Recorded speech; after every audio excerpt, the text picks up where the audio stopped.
Hi, this is Brian. Welcome back to Philosopher's Notes TV. Today, another great book, The Heart and the Fist by Eric Greitens. Eric Greitens is an extraordinary human being. Recently did another episode on his most recent book, Resilience, one of the best books I've ever read. We'll put a link to that below. Eric is part humanitarian and part warrior, hence the heart and the fist. As a humanitarian, he served in Rwanda and Croatia and a number of other places, but Rwanda and Croatia following the genocides that occurred in each of those places. And he experienced that. Then he went to Oxford on a Rhodes Scholarship, wrote a dissertation on humanitarianism and the importance of finding the strength in individuals as they're going through that trauma, rather than just providing aid and seeing the weakness and the need, see the strength. Pretty cool. And then he also saw that someone needed to help before the suffering occurred. You needed to be willing to use force to stop violence. So he went from Oxford and became a Navy SEAL. He became a warrior, someone who could protect individuals in need. Unbelievable story, super inspiring. He's a good guy. I think you'll enjoy this book and Resilience. I've got the Philosopher's Note with a bunch of big ideas, but enough gushing about him. First big idea, strength and compassion. So our heart and the fist. He says, as I just said, sometimes you need to have the ability to bring force to a situation. The most compassionate thing you can do is to be willing to fight, to use a very simple word. And in the note, I talk about how Pema Chodron, a Buddhist nun, says the same thing. Buddhist monk says the same exact thing. She says, if you only have the traditional concept of compassion, kind of the warm and fuzzy side of it, the nurturing side of it, you run the risk of having what she calls idiot compassion. Idiot compassion. Your compassion needs to be rounded out. It needs to have strength to it. And she shares a story about a captain. I think his name is Captain Compassionate Heart in this story. And a pirate decides to board the ship that the captain is leading with 500 people on it. And this angry pirate, who's called, I think, Angry Spearman, is going to kill everyone on the boat. That's what he's going to do. So out of compassion, our captain kills him. It's the most compassionate thing he could do in that moment, to protect this pirate from his own suffering he was going to create, and of course the suffering of everyone involved and their families. So this idea of not getting trapped in idiot compassion, being willing to have some strength and be willing to set some boundaries and use force when appropriate, is obviously the through line to this book, The Heart and the Fist. And again, Eric embodies it and demonstrates it in an extraordinary way, which is our second big idea. So this is a book in many ways about leadership and his experience as both the humanitarian and a Navy SEAL officer. And he talks about the fact that when he was trained as an officer, he learned that the number one leadership principle that he needed to learn was to set the example. He shares the story of leading from the front, whether that's physically in being the first one to end a run or whatever it was they were doing, or energetically and just from his sense of character and who he was, to lead from the front, to be the change that he wanted to see. And we know this, and we talk about it in different ways, but it's easy to forget that if we just do this, this, and this, then we're leading. But the reality is the most important thing we need to do is to embody these ideals. Wallace Wattles had a great line. He said, the world needs demonstration more than it needs instruction. You could say it needs demonstration embodiment more than it needs leadership. That is leadership. So if we want to teach our kids how to do certain things, it's not what we're saying, obviously, it's who we're being. That's who they're going to be, and that extends to every aspect of our lives. So we want to remember, set the example and do an inventory and see, where are you in integrity? Where are you not setting the example that you'd like to set for those around you? And as Robin Sharma said in his book, The Leader Who Had No Title, we don't need a title to lead. All of us are leaders. It's the whole point of all of these videos, is to tap into that within ourselves.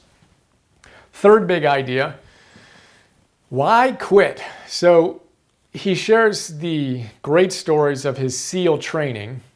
I'm always blown away by the physical and spiritual endurance. And he says, look, this wasn't physical training. This was spiritual training through physical means. And he shares the fact that they were up for I don't know how many hours during Hell Week, and just truly remarkable the level of stress physically and mentally they had put on themselves, and how they were able to find energy when they were convinced they just had nothing left. They couldn't even bend down to untie their boots, yet they were commanded to continue on. They'd pick up their 50-pound rucksack and go run across the beach one more time. William James's second wind idea, that most of us never push ourselves far enough on our first wind to discover that we have this second wind. We have this untapped store of energy that if we simply pushed it, if we were willing to go to our edge and a little beyond our edge, we'd learn that we've got a lot more energy than we may think. So he shares that in the context of talking about how the most people in his SEAL training quit while watching a sunset. So they're watching a sunset. They just had a gnarly day, but they're done with that day. They're actually reasonably warm, which they weren't most of the time. They weren't sandy. They were dry, which they weren't most of the time. And they were watching the sunset. And of course, their officers were challenging them of, okay, guys, get ready for a long night, right? Through their bullhorn and freaking them out. And more people quit while watching the sunset than at any other time during this training. So Eric was wondering, why did they quit? Why would you quit at that point, right? It kind of makes sense, maybe, if you're in one place, but why would you quit there? And the short answer to that long prelude is they let fear overwhelm their minds. They let it in, and then they let it multiply, then they let it multiply, and they imagined all of the horrific things that were going to come to them. Right at that moment, they were comfortable. But they were thinking about all the things that were in store for them and obviously thinking that they wouldn't be able to handle it. And he shares about how people dealt with that fear who didn't quit.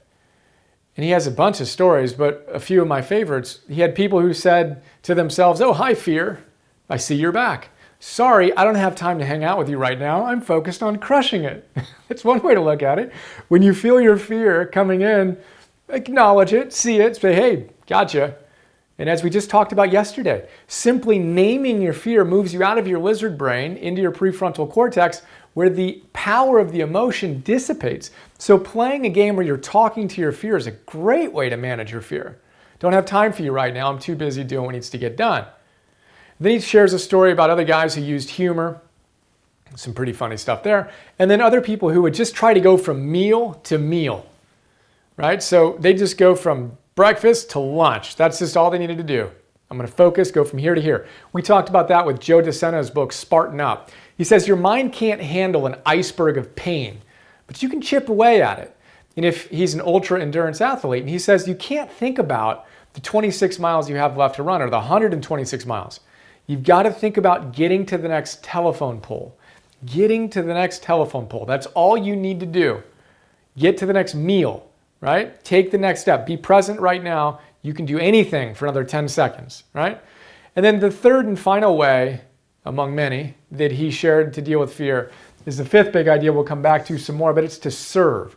If it's all about you and your pain and your suffering, you're going to struggle. But he said it's actually ironic. As a leader, he thought it was easier to go through the training because he didn't have the time to exclusively think about himself. He had to think about his men. He had to think about how they were doing. Oh, this guy seems he's having a hard time. I got to pick him up. Gets me emotional as I say that. Like thinking about other people is the best way to deal with our fear. Don't make it about us. Don't make it about you. Make it about how you can be there for someone else. You can set the example. You can be strong on their behalf. It's not just about how you feel in any given moment. And he said the hardest time in the whole training was when he allowed himself to focus on himself. When he snapped out of that and got back into the mode of serving and being there for his team, his power came back. Huge idea. Think about that. If you're thinking about quitting, use any and all of those tactics and have your clear outcome and be absolutely committed. I hung out with some Rangers a few months ago. The guy who heads the Ranger School with one of my friends who is a Ranger military intelligence guy, etc. And one of the guys said, look, I went in and I was absolutely committed. I was either going to finish or die. There was no other option. So when fear came into his mind, didn't matter. it was closed. There was no room for it because he was so absolutely committed to making it happen. Powerful way to approach things. All right, we're going along here, but phronesis is a great Greek word, which basically means practical wisdom. Phronesis, practical wisdom. It's a combination of knowing what to do and what's worth doing.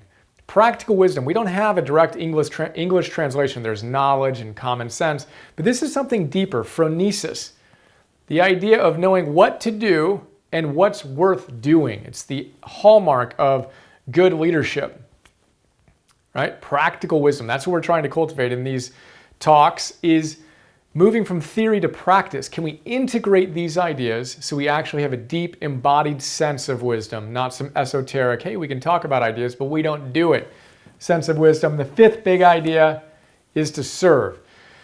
Eric has an organization he runs called The Mission Continues, where he integrates his work as both the humanitarian and the warrior. He works with disabled veterans and helps them recreate their lives. And just as his dissertation was about finding strength in people who have been through challenging times, he finds strength in his disabled veterans whom he serves, right? And he says it's awesome that we thank veterans for their service. And these are guys who have lost limbs or lost their sight, significant challenges that they've faced. And he says it's great that people are thanking them for their service. But what we really need to do is tell them that their service isn't over yet, that we need them at home in the U.S. as much as we needed them on the front lines, that they need to create a new frontline way to serve now. That's how we create and recreate our purpose when we lose it. So if you're feeling overwhelmed or stressed in general, or anytime you do in particular, which we all do at different times, find a way to serve. Find a way to give your gifts to the world in the most small ways to the more significant ways, but don't overwhelm yourself with, I've got to get it all figured out perfectly. And then when I've got that holy grail discovered for my purpose, then I'll serve. Find ways to serve right now. It's the most powerful way to align with a bigger purpose and to be the leader that we want to see, and to demonstrate practical wisdom, and to not quit. If you're thinking about quitting, get out of yourself, think about how you can serve. And remember that we need to balance strength and compassion in our lives and with ourselves. We're compassionate. We're also willing to draw boundaries and say, that's not okay. I'm going to go to war within myself to win this battle. Socrates said there's no greater combat than the battle between the highest within ourselves and the lowest within ourselves. The deep spiritual root of jihad is the holy war against our lower self. The lesser holy war is the one that we hear about, but the greater holy war is that within ourselves. It's what the Bhagavad Gita is all about. The battlefield represents the battle going on within ourselves. Let's bring the heart and the fist to our process of making a difference in the world. I hope you enjoyed, and I look forward to sharing more with you soon. Have another awesome day. See you.